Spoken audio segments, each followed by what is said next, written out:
Namun ada cinta yang tak pernah berlalu, cinta yang ku dapat darimu, telah teruji lalui rentangan sang waktu. Kau mati bagiku, berkorban untuk diriku.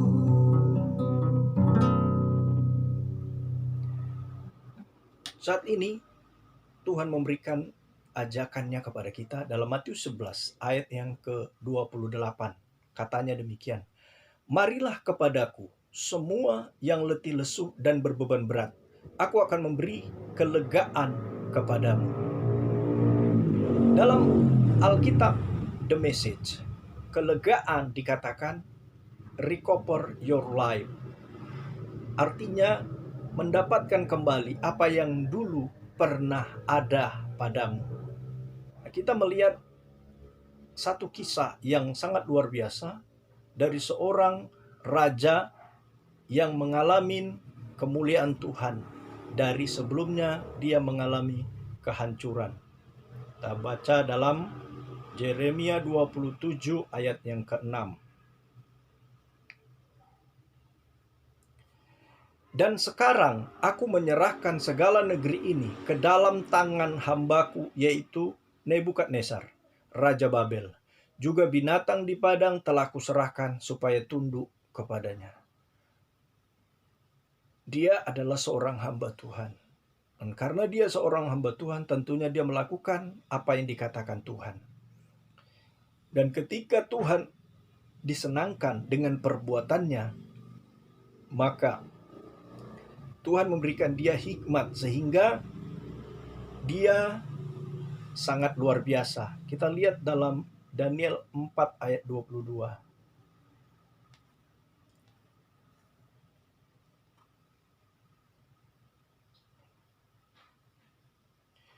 "Tuankulah itu, ya Raja, Tuanku yang telah bertambah besar dan kuat, yang kebesarannya bertambah sampai ke langit, dan yang kekuasaannya sampai ke ujung bumi." Karena dia menjadi hamba Tuhan, mematuhi apa yang dikatakan Tuhan, akhirnya Tuhan memberkati dia dengan kerajaan yang luar biasa. Bahkan dalam Daniel 2 ayat 37-38 dikatakan, dia adalah raja segala raja. Jadi kekuasaannya luar biasa. Tetapi dia menjadi sombong. Kita lihat dalam Daniel 4 ayat yang ke-30.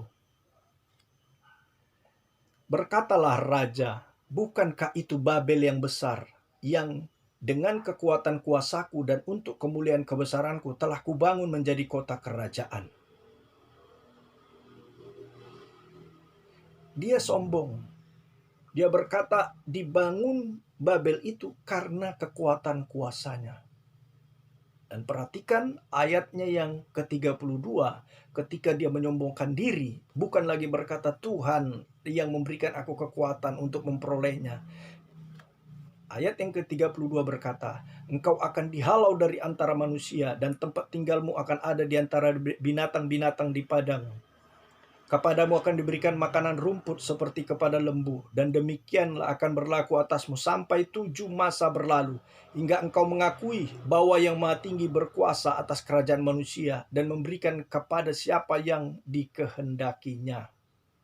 Pada saat itu juga terlaksanalah perkataan itu atas Nebukadnezar, dan ia dihalau dari antara manusia dan makan rumput seperti lembu, dan tubuhnya basah oleh embun dari langit, sampai rambutnya menjadi panjang seperti bulu burung Raja Wali, dan kukunya seperti kuku burung. Tapi apa yang dilakukannya? Dan dalam ayat yang ke-34, dalam Daniel 4, "Tetapi setelah lewat waktu yang ditentukan, aku Nebukadnezar menengadah ke langit, dan akal budiku kembali lagi kepadaku. Lalu aku memuji Yang Maha Tinggi dan membesarkan dan memuliakan Yang Maha Hidup kekal itu. Karena kekuasaannya ialah kekuasaan yang kekal dan kerajaannya turun-temurun." Kemudian kita baca lagi dalam Daniel 4 ayat 36. Pada waktu akal budiku kembali kepadaku, kembalilah juga kepadaku kebesaran dan kemuliaanku untuk kemaksuran kerajaanku. Para menteriku dan para pembesarku menjemput aku lagi, aku dikembalikan kepada kerajaanku, bahkan kemuliaan yang lebih besar dari dulu diberikan kepadaku. Jadi sekarang aku Nebukadnezar memuji, meninggikan, dan memuliakan Raja Surga yang segala perbuatannya adalah benar dan jalan-jalannya adalah adil dan yang sanggup merendahkan mereka yang berlaku congkak. Jadi dulu dia pernah hebat, dulu pernah sukses, tapi karena dia tidak menghargai Tuhan, tidak peduli kepada Tuhan, dan lebih kepada duniawi, akhirnya terjadi masalah yang berat kepadanya. Tapi di tengah persoalan itu dia kembali kepada Tuhan dan Tuhan memberikan dia akal budi. Dan akhirnya semua yang pernah hilang daripadanya kembali.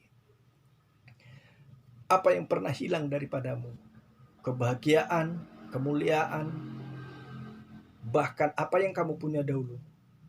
Jika engkau mulai datang kepada Tuhan dan melupakan masalahmu, maka engkau akan diberkati. Lihat contoh seorang anak bungsu. Dulu dia kaya, dia minta harta kepada bapaknya dan bapaknya memberikan. Dan karena kecerobohannya, karena dosa-dosanya, karena kesalahannya, dia hidup berpoya-poya dengan para pelacur, dia hidup dengan seenaknya saja. Akhirnya dia menjadi melarat, dan karena dia melarat, dia bekerja kepada seseorang. Dan seseorang itu menyuruhnya jaga babi. Tapi di sana pun dia makan tidak cukup. Akhirnya dia kembali kepada bapaknya. Ketika dia kembali kepada bapaknya, kembalilah semua kemuliaannya. Oleh sebab itu, apapun masalahmu saat ini, mari datang dan kembali kepada Tuhan. Maka Tuhan akan merecovery hidupmu. Tuhan akan mengembalikan apa yang pernah dulu engkau nikmatin, yaitu kebahagiaan, kemuliaan, dan kebesaran yang daripada Tuhan. Yang kedua, ajakan Tuhan di sini, Tuhan mau memberikan kita ketenangan.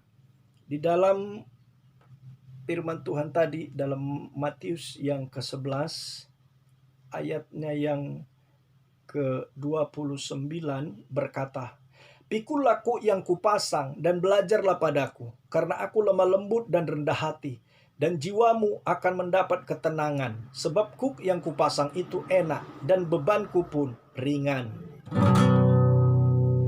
Lord, help me, Jesus, I've wasted it, so help me, Jesus, I know what I am. Now that I know that I've needed you, so help me, Jesus, my soul is your name. Lord, help me, Jesus, I wasted it, so help me, Jesus, I know what I am.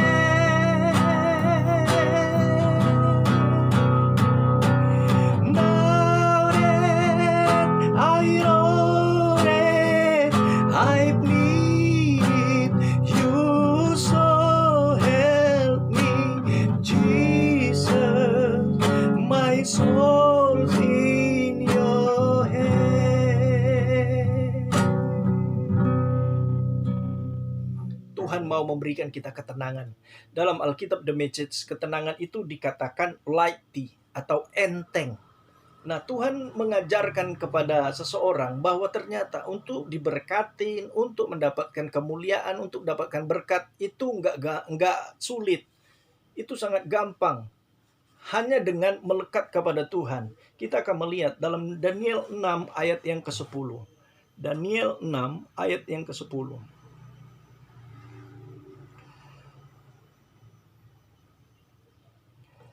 Demi didengar Daniel bahwa surat perintah itu telah dibuat, pergilah ia ke rumahnya. Dalam kamar atasnya ada tingkap-tingkap yang terbuka ke arah Yerusalem. 3 kali sehari ia berlutut, berdoa, serta memuji Allahnya seperti yang biasa dilakukannya. Kemudian kita baca Daniel 1 ayat yang ke-8. Daniel berketetapan untuk tidak menajiskan dirinya dengan santapan raja dan dengan anggur yang biasa diminum raja. Dimintanyalah kepada pemimpin pegawai istana itu supaya ia tidak usah menajiskan dirinya. Daniel biasa untuk berdoa, biasa untuk hidup kudus, hidup benar di hadapan Tuhan. Dan dalam Daniel 1 ayat yang ke-17, akibat perbuatan Daniel itu, maka kepada keempat orang muda itu Allah memberikan pengetahuan dan kepandaian tentang berbagai-bagai tulisan dan hikmat. Sedang Daniel juga mempunyai pengertian tentang berbagai-bagai penglihatan dan mimpi. Tuhan memberikan Daniel karunia mimpi. Kelihatannya sepele yang diberikan Tuhan, karunia mimpi kayak nggak ada artinya. Tapi ternyata itu sangat berarti. Pada suatu ketika dalam Daniel 2 ayat 36 sampai 47 diceritakan di situ bahwa Raja Nebukadnezar punya mimpi. Dan mimpi itu menggelisahkan dia. Kemudian dia panggil para ahli-ahli, orang-orang bijaksana untuk mengartikan mimpinya. Mereka bertanya, "Ya Raja, apa mimpimu?" Raja berkata, "Kamu ngulur-ngulur waktu ya. Kamu harus bisa menceritakan apa mimpinya dan apa artinya." Dan akhirnya orang-orang bijaksana itu menyerah dan berkata, "Tidak ada seorang pun yang bisa mengartikan itu." Karena jawaban mereka demikian, raja mau membunuh mereka semua. Maka diperintahkannya untuk membunuh semua orang bijaksana, dan termasuk juga Daniel. Karena Daniel termasuk di sana hendak dibunuh, akhirnya Daniel mengajak temannya Sadrak, Mesak, dan Abednego untuk berdoa. Dan dalam doa mereka, Tuhan memberikan arti mimpi serta mimpinya itu sendiri kepada Daniel.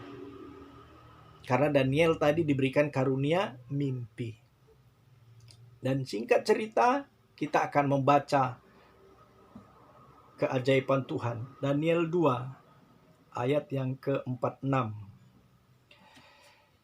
Lalu sujudlah Raja Nebukadnezar serta menyembah Daniel. Juga dititahkannya mempersembahkan korban dan bau-bauan kepadanya. Berkatalah raja kepada Daniel, "Sesungguhnya Allahmu itu Allah yang mengatasi segala Allah dan yang berkuasa atas segala raja dan yang menyingkapkan rahasia-rahasia, sebab engkau telah dapat menyingkapkan rahasia itu." Akhirnya raja mengetahui bahwa ternyata ada orang hebat yang selama ini yang tidak diperhatikan yang bernama Daniel. Bahkan dikatakan raja sujud menyembah kepada Daniel. Dan karena raja telah sujud menyembah kepada Daniel, ayat 48 sampai 49. Lalu raja memuliakan Daniel, dianugerahnya dengan banyak pemberian yang besar, dan dibuatnya dia menjadi penguasa atas seluruh wilayah Babel, dan menjadi kepala semua orang bijaksana di Babel. Atas permintaan Daniel, raja menyerahkan pemerintahan wilayah Babel itu kepada Sadrak, Mesak, dan Abednego. Sedang Daniel sendiri tinggal di istana raja. Betapa mudahnya Daniel memperoleh kekayaan, kemuliaan hanya dengan berharap kepada Tuhan, punya karunia. Sama dengan di dunia ini. Kalau engkau bisa menjadi seorang dokter spesialis, maka fasilitas dan segala sesuatu yang menunjang ke situ akan mengikutimu.